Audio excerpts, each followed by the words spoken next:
Welcome to the Pillar Podcast, a ministry of Pillar Seminary for contextual leadership. Our goal is to equip listeners to become better readers of Scripture and more skillful leaders in their local churches and ministries. If you would like to learn more about Pillar Seminary and sign up to receive exclusive content from Pillar's faculty, please visit pillarseminary.org. Hey, everybody. Welcome to the Pillar Podcast. We appreciate your presence with us. As always, we are continuing in our foray into Christian nationalism that we've begun with our introductory podcast where we defined the problem and talked about how it brushed up against us and engaged with us in our ministry context. And then we've had a series of interviews that we've been recording that we'll release as we go. And this is one such interview. Just for context, this all came out of a conference that I attended in late January in Phoenix. And our guest today was one of the featured keynote speakers. And I just need you to know who he is. So, Curtis, thank you so much for being here. Appreciate your presence with us. Yeah, I'm happy to be here. It's a pleasure. So thanks for introducing me to your audience. Absolutely, absolutely. And as always, here we have Dr. DJ Moore as well, who will be listening in and chiming in whenever he sees fit. So, Curtis, if we could, I'd like to get an introduction to you. I've got a bio that I'll read that involves some of your past activities and current endeavors, and then we'll let you fill in some gaps, and then we'll get to what you're doing right now that I think is germane to our topic, if that's okay. So, briefly, this is a compilation from Amazon bio, from your other website ministry, so just kind of fill in or correct as needed. Yeah. You, in the former world, your bio says you were the founder and CEO of Consulting Within Reach, a firm serving nonprofits and government agencies, and award-winning consultation work, innovation with the Obama White House, and you also teach strategic planning as a faculty member of American University School of International Service. Is that current? Is that accurate? Or are there things to add from the former world? That is all current and accurate. Okay, yes. Good. Yes. In the Christian world, you're and it's not a former. I still run the firm, so that nice. I'm bivocational as well. So. Aha. Well, yeah, multivocational, I guess. Yeah, multivocational. It seems like I'm more than just two things here. So you're also, it says, a consulting professor at Duke Divinity School and senior fellow at Fuller Theological Seminary. I would be curious to hear what all that entails. That sounds fascinating, too. You're a former senior pastor in the Evangelical Covenant Church, and you're the author of The Anxiety Opportunity. We'll talk about that. I have a hunch some of this is born out of your pastoring experience. Yes. And then currently also the executive director of Redeeming Babel and one of the founders and leaders of the nonprofit After Party, which is a project spinoff of that. Is that it's a project of Redeeming Babel. Okay, so it's not a separate nonprofit. No. It's a project of Redeeming Babel, and Russell and David are co-leaders of it, but it is housed within Redeeming Babel. Yeah. Gotcha. Okay. Yeah. Awesome. Well, so let's start just because we're educators here. I'm just curious to hear, what does it mean with these ongoing academic appointments? What are your duties and roles with these different schools? Honestly, I do have some slight duties, but it is a kind of a honorary title, probably as much as it is functional. There's no money exchange, so that tells you a little bit about what the expectations are. So they apparently like to have my name attached to them. I don't mind having my name attached to them, and so it all seems to work out. So, well, once we get accredited, we're going to give you an honorary doctorate, so awesome. We can also have our name attached. I like to kid with my kids that I collect them like baseball cards. So, that's man after my own heart. Tell us about your family, if you don't mind, real quick. How old are your kids? Two daughters, one in medical school, another in college. Yeah. Okay. All right. So they have lived through some of this with you then. Let's get to that then. Tell us about your church experience. You spoke briefly of this at the conference, your church experience, which led to this book. Yeah. So I'd like to tell people that in my bio, I am a ex-senior pastor of an evangelical covenant church, and there's a story behind the X, and that story is a story really of anxiety. I took over that role of that church after the founding pastor left for burnout, because he left because he was burned out. So that should have told me something about what the role entailed. And the role quickly overwhelmed me. I didn't realize it at the time, but I actually am a person who lifelong has suffered from anxiety, but has just been so functional in terms of my coping mechanisms with anxiety that I didn't really realize how much of a real issue it was in my life. But you reach a point where I think, especially when you have functional anxiety, and what functional anxiety is, basically you just cope with anxiety in really highly functional ways and staying ahead of things, planning ahead, coming up with contingency plans, being successful, things that actually help you be successful, but are actually fueled by an underlying anxiety. And I got by with that until my 30s. And then what can happen with functional anxiety is you reach a point where actually your functional coping mechanisms break down under the load of increasing stress. And taking over as a senior pastor, preaching regularly for the first time, dealing with a church that was going through it was in Silicon Valley. It was going through the dot-com bust. And so we were going through a lot of declining membership because people were leaving the region, declining giving, having to do layoffs. This was a church that had grown very quickly early on. It just overwhelmed me. And I started experiencing more and more signs of non-functional anxiety, of actually anxiety disorder. And this is where, later on we should talk about this, the distinction between anxiety and anxiety disorder. And so my anxiety disorder was showing up in my lack of sleep. And then I finally was sleeping less and less until I got to a point where I had a 2-week period of time where I did not fall asleep consciously at all. So 2 weeks straight. 2 weeks. And that is it. Yeah, that's a devastating experience for anybody who has experienced anything like that. It's not just you're tired, your mind is sort of fracturing essentially. It's an incredibly painful and torturous example. And, it led to a long period of depression because that anxiety and depression are often sort of two sides of a coin. And it led to me going on disability. And it ended my pastoral career. So that is why I'm a ex-pastor. It also launched me into a period of, of reflection, of like, how did I end up here? How did I let my anxiety so metastasize into this anxiety disorder that it so crushed me? And a key part of my realization was that my own spiritual formation did not prepare me to actually hold and handle and go through my anxiety, I think, in the way that actually God designed us. That I was led down to some faulty further dysfunctional paths of even spiritually how to think and experience and pray about my anxiety that was actually made things worse. So that's why I wrote the book, The Anxiety Opportunity. And it's called, the subtitle to it is How Worry is the Doorway to Your Best Self. And as you can tell by the title, I wanted to reframe anxiety in a fundamental way for Christians, because I think we have been misprepared to actually go through it in a healthy, growthful way.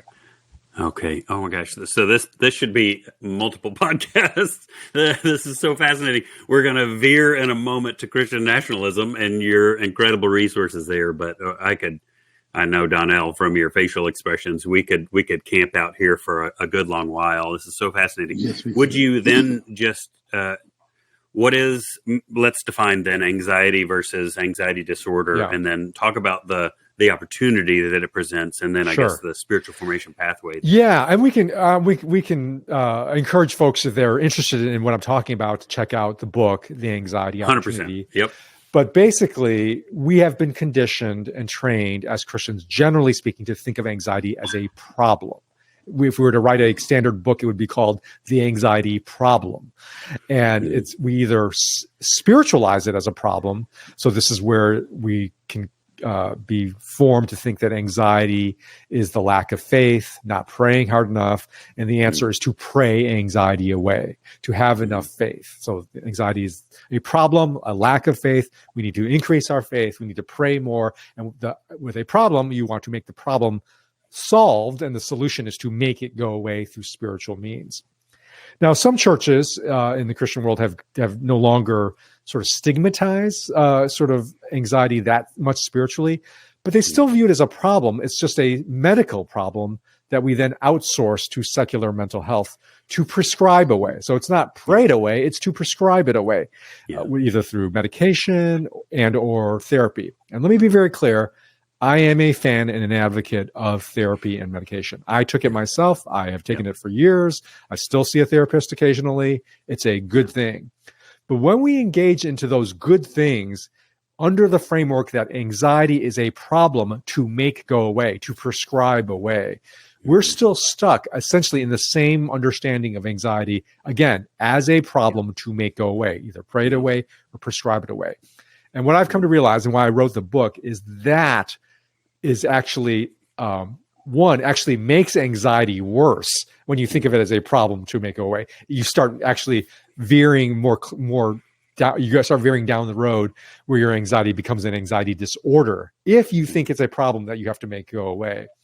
So one thing, it just doesn't work. And two, it is a fundamentally wrong, it is an unbiblical framework.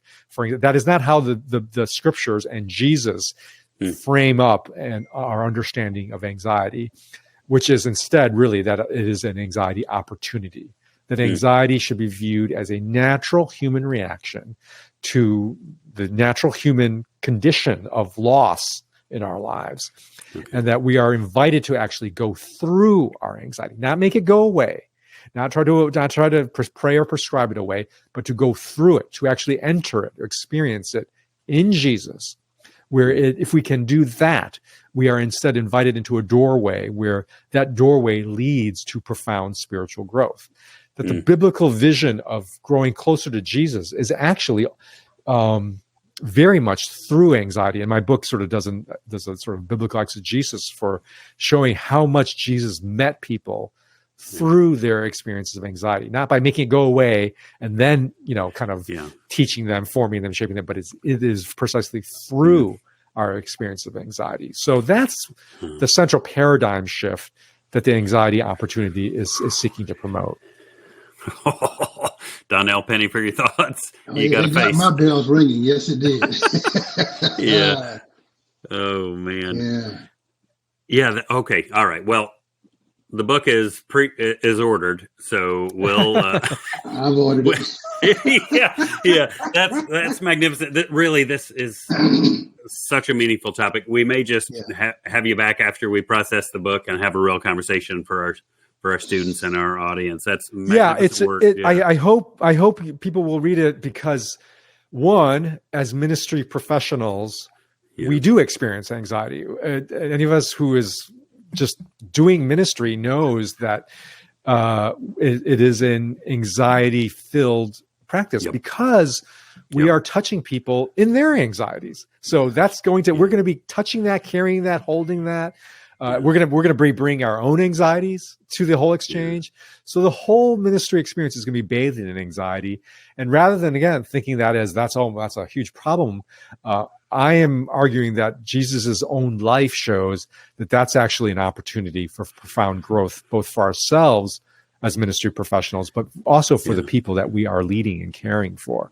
And I think that's a great liberating message for all of us if we can really enter into that. Yeah, the life of flourishing that Jesus intends. That's right. That's right. Which is not, which by the way, is not free from anxiety. It's actually includes anxiety because that actually is a part of life. And so I think the other reason why I hope folks will check it out is because, and this gets to your topic of the increasing polarization, the political polarization that affects our ministry context. That in itself is fueled by anxiety. You really cannot understand what is happening in our politics if you do not understand how much anxiety is the engine.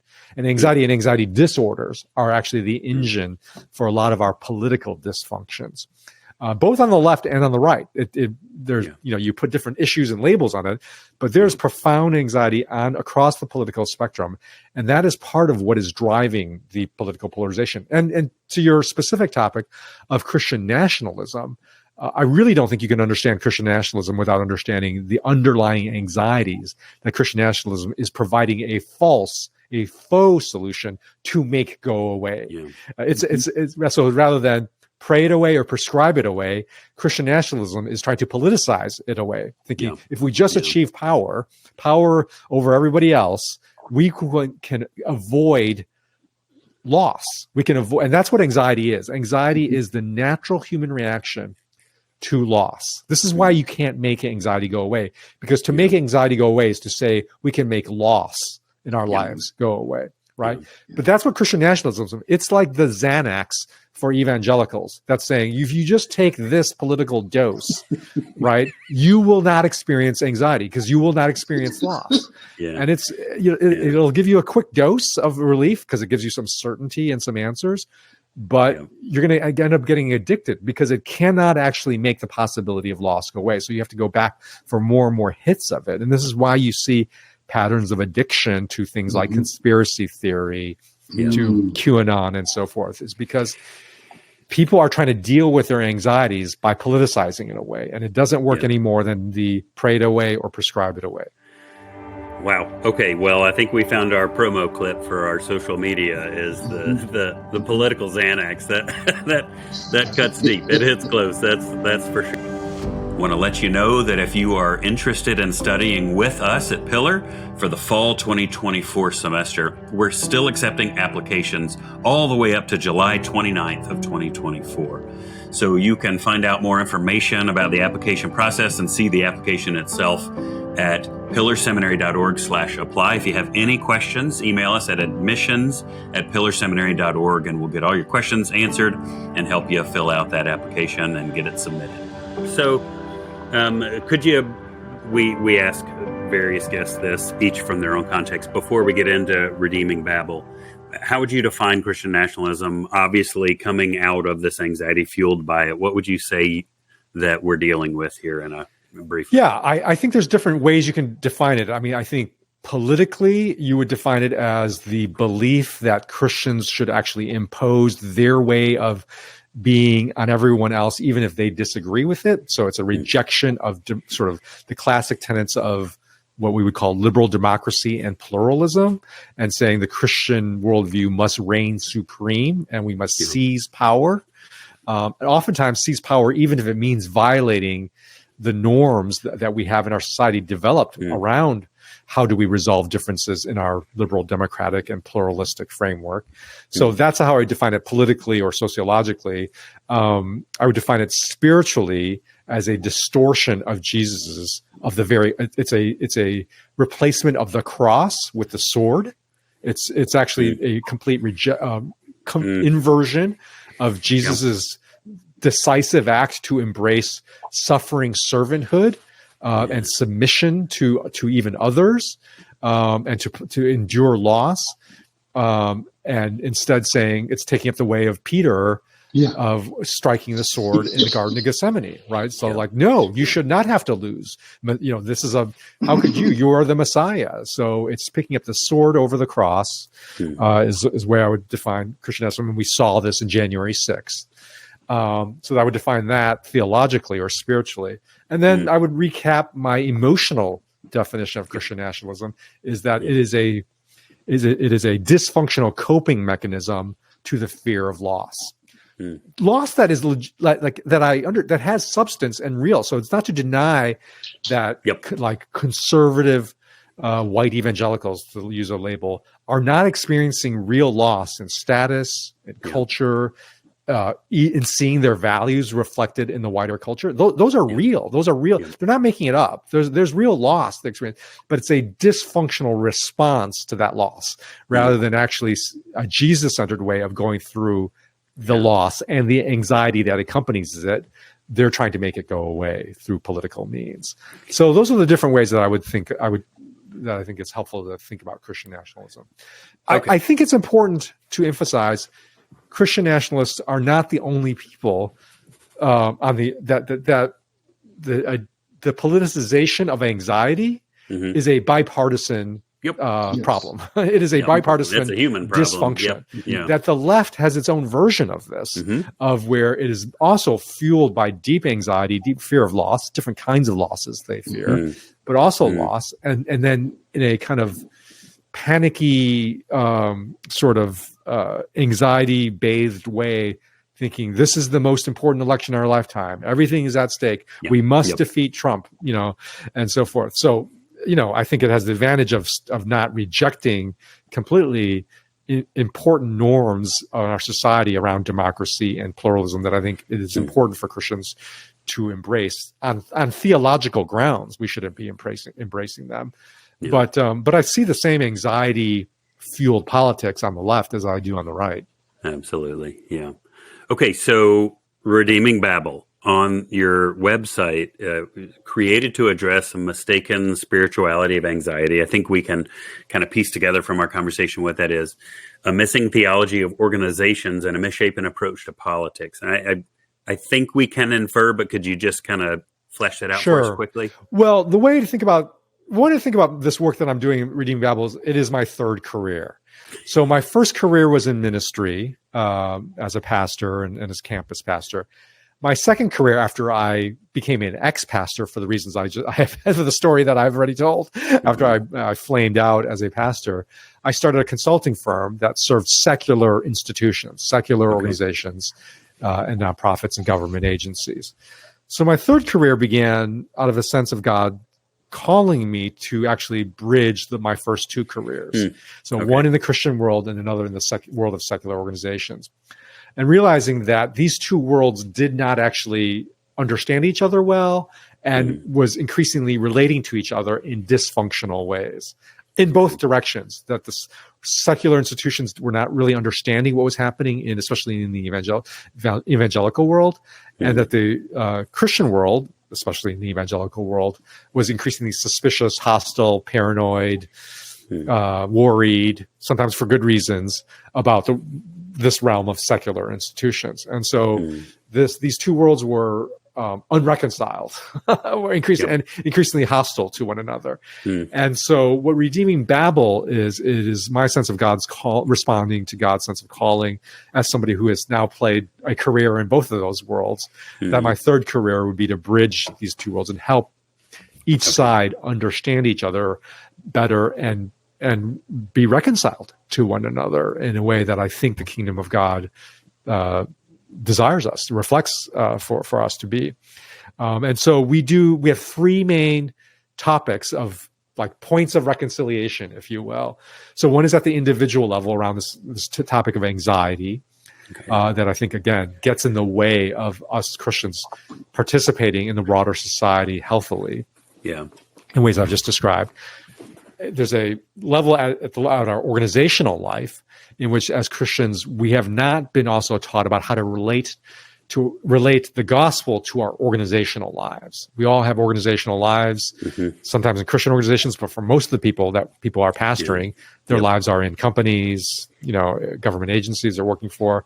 And I think we've had a misshapen spirituality of life in secular organizations that we're trying to draw. And then third is on politics, which is at the broad macro level, that we've again had some misshapen ways of relating to the world around politics. So anxiety, organizations, and politics, these are the three big themes of Redeeming Babel. And I've written the book on anxiety. I'm just about to release a book that's about to come out on politics called The After Party.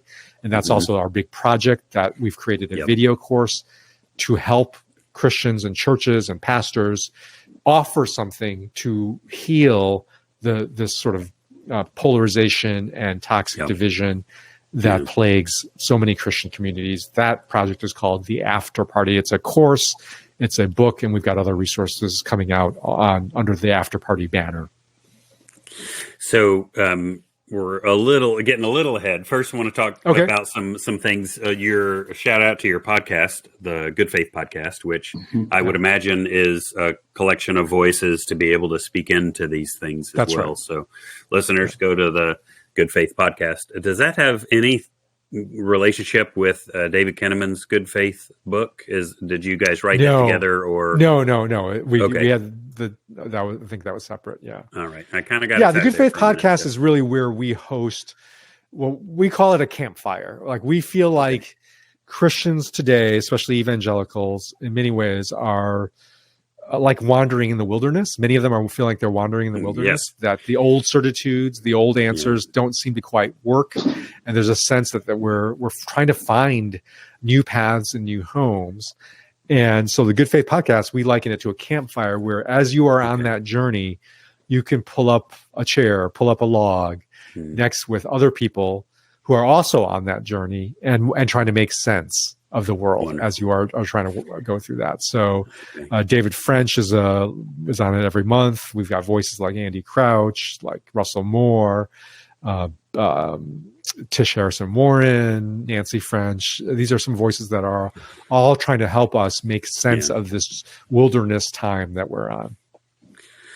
Incredible. Okay, so that's wonderful. I just want to make sure we heard a little bit of that. And then before we get to the after party, this other project, I was captivated by you and others that we've interviewed, the boldness, the courage, tenacity, kind of crazy sometimes things that you demonstrate.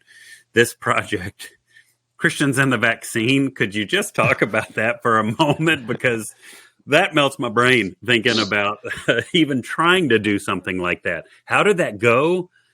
Are you okay? Blink twice if this is a hostage situation. What?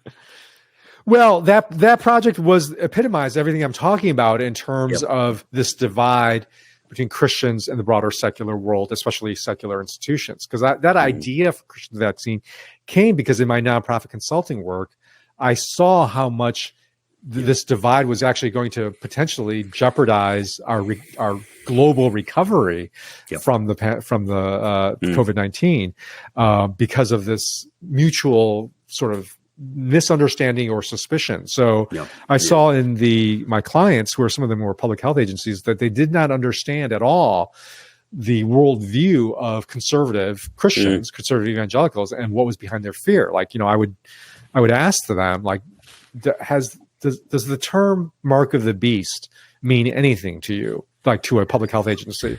And they're like, I have no idea what you're talking about. I was like, okay, you better need to know that because this is how some circles in among conservative Christians, especially Pentecostals, are going to have been primed to respond to something like a global vaccination mandate. Okay. And so they didn't understand it at all.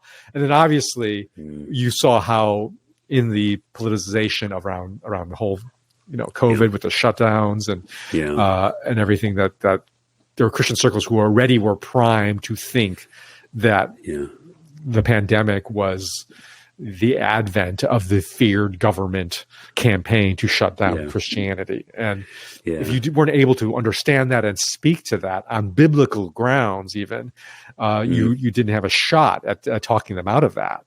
So that's where Christians and the Vaccine came. That was one of the first big campaigns Redeeming Babel launched as this effort to try to bridge these two worlds. Gosh. I'm going to be honest, it triggered some things from my own church experience. It led me straight to your book. I thought I need to deal with this anxiety that's coming up. That's incredible. How all of this has been born out of experience and expertise, and really the ways you're serving the church and beyond. It's just incredible, Curtis. So, thank you. Let's get to the thing I'm most excited about in all of this, because when I heard you guys talk about this, I didn't know things like this existed. I didn't have the hope that I now do for the church and for the way of Jesus. Give us you've already talked a little bit about the after party. This is a project of Redeeming Babel, but so it's a project of Redeeming Babel co-led by myself, David French, Russell Moore, and Nancy French, David's wife. And it's a course, a book, and it's actually going to be a worship album. And I can say more about the third piece. But the course is already created. The book is coming out in mid-April, and the worship album is coming out this summer. So the course, I think I would imagine many of our listeners have heard of or experienced the Alpha course, right? As in terms of a really super helpful resource. So think what Alpha did for evangelism, the after party wants to do for politics. Right? Just like the Alpha course is this plug and play trusted resource that enables churches, ministries, and so forth to kind of grow healthily their evangelistic practices, right? Without them having to become this amazing expert, this amazing evangelist. If they could just take it, just gather people around it, and it facilitates the conversations you want face to face in a small group community to grow your evangelistic practices. In the same way, the after party is a course, 6 sessions, video based. You don't need to be a political philosophy expert. You don't need to have a PhD in politics.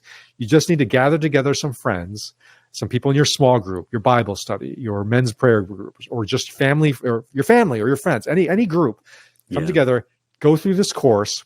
It's all facilitated, through our course and online platform. And it begins to strengthen your ability to have healthy conversations and healthy understandings on Jesus-centered politics. And that's what the after party is about. Its name is because we're trying to move people to go beyond straight partisan understandings of politics and point them to the way of Jesus, which we believe it culminates in the vision, which includes a political vision of Jesus, the true king, our only ruler, returning to make all things right. And that is described in the biblical vision as a party, as a great party at the end of the feast on the mountain, the end of time. That is the true after party that we are pointing to. That's where our ultimate allegiances lie and point to. And so the after party does that in the course. I wrote a book along with Nancy French that comes out in mid-April for folks which want to engage with the material in book format, not in a course format. And then we've partnered with Porter's Gate, which is a collaborative of Christian songwriters, to create a set of worship songs that are called Songs for the After Party, which is to help us not just be able to go through a course or read, but actually sing out. Because as Christians, we are formed by worship, by our song. To give the church a body of songs that actually can express what I believe is this Jesus-centered view of politics. Because right now, even if you did even want to say have a service heading towards the election around a healthy view of Christian politics, like you tell me, what's the worship set sound like? What are the songs on that? Like, I don't think it's Onward Christian Soldiers, right? I don't think that's going to be that super helpful in an age of Christian nationalism. So we need new songs, new worship songs in this age of political polarization to help form our people, right? Which is what our job as shepherds are. Absolutely incredible. So the book is coming out. Everyone should take advantage of this. Read the book. We've pre-ordered it on Amazon. Tell me more. I went on the website and saw that there were previews available. We saw some of this at the conference. Beautifully done, incredibly high content. I believe I recall it's free also, right? Completely free, right? Completely free for this year. So take advantage of it. And yes, it's just so excellently well done. We had this amazing God-ordained opportunity and privilege where it was produced and directed by a 10-time Emmy Award winning producer, a Christian deep believer, part of the Redeemer Church Network, who he thought this was what I was made to do. And he's actually ended up joining the Redeeming Babel team full time. Oh, man, that's really cool. Yeah. Holy cow. Donnell, do you have any questions? I have monopolized the non-Curtis time here. I realize I'm talking a lot. No, I want to go back to the book about anxiety, where he says incompleteness is not sin. And I think that distortion needs to be elevated a whole lot, in addition to the notion of the now and the not yet. Those two thought processes, I think, are really downplayed in the Christian church, especially incompleteness. And I think we eisegete the text more often than we exegete the text, especially when you talked about the clobbering text, the Philippians text, where we clobber people. Philippians 4:6, To me, that makes good sense, because you're right. as opposed to using the text to inspire, to transform, and to elevate people's quality of life, we use it as a club to beat people down with it, and we don't even recognize what we're doing. We'll quote a scripture, we're glib. We'll quote scripture to prove how much we know, to hurt somebody or throw shade on someone else, without really knowing how it affects their ability to draw nearer to Jesus. And so that was very interesting to me to hear how you're using that. Thank you. No, that's great. A great summary.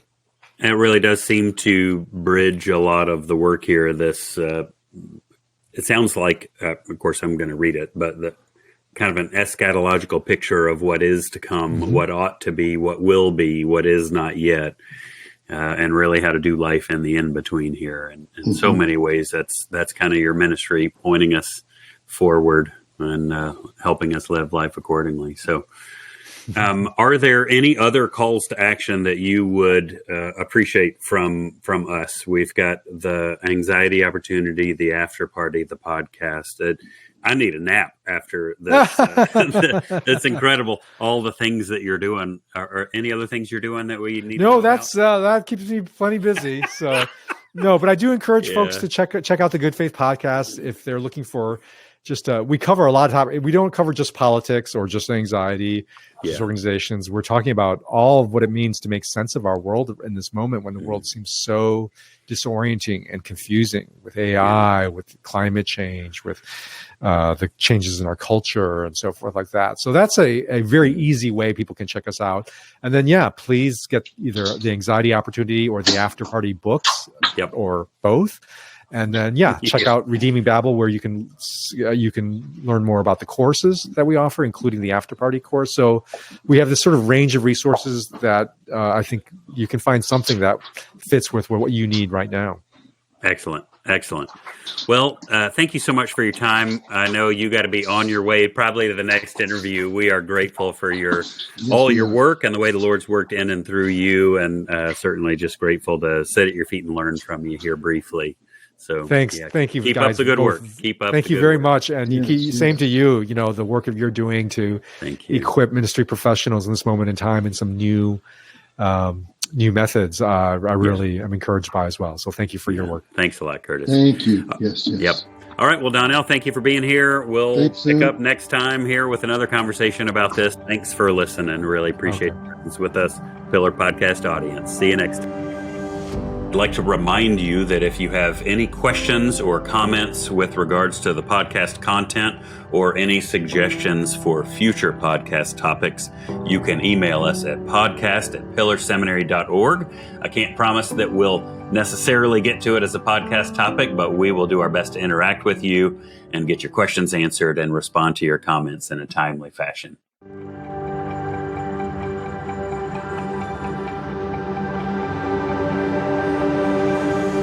Thanks for listening to the Pillar Podcast, a ministry of Pillar Seminary for contextual leadership. Please visit us on the web at pillarseminary.org to find out more about our academic degree programs and non-credit learning opportunities. Don't forget to like, share, and subscribe on Facebook, Instagram, Twitter, YouTube, LinkedIn, and podcasting platforms. Thanks again for listening.